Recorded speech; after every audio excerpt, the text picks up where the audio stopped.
Selam dostlar.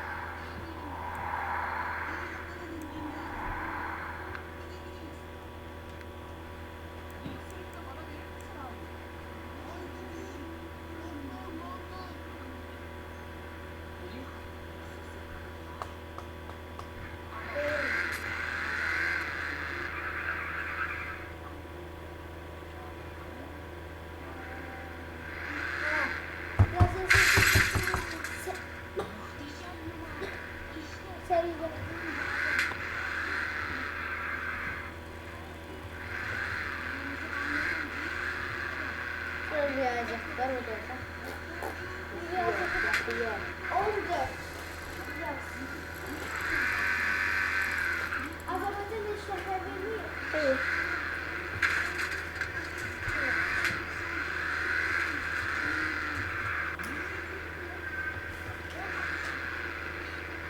Oldu da piyade. Bunu yapacağım.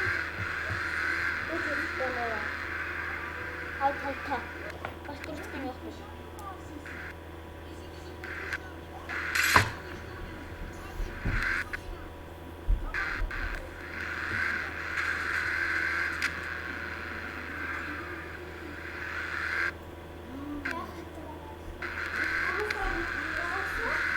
Yani ucuzunda yazma.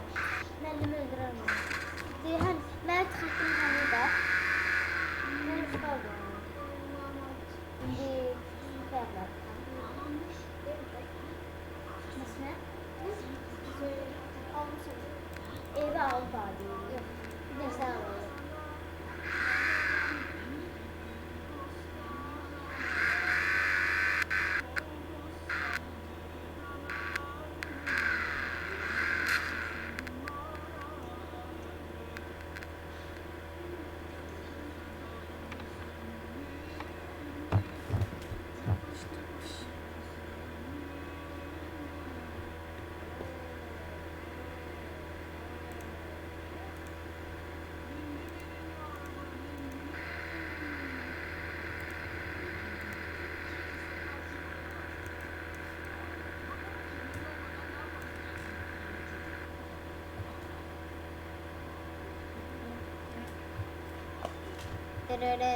Ama bin vaytan.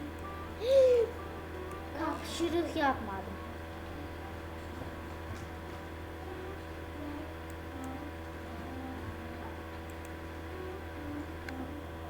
Dostlar nasıl bağlamalı oldu?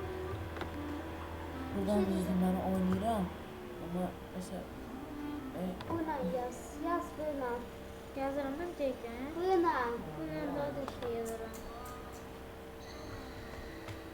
Böyle olur ne sağ olun. Aa, kanka, Sağ olun. yazın, Sağ olun. gündüz. Sağ olun. Yazma.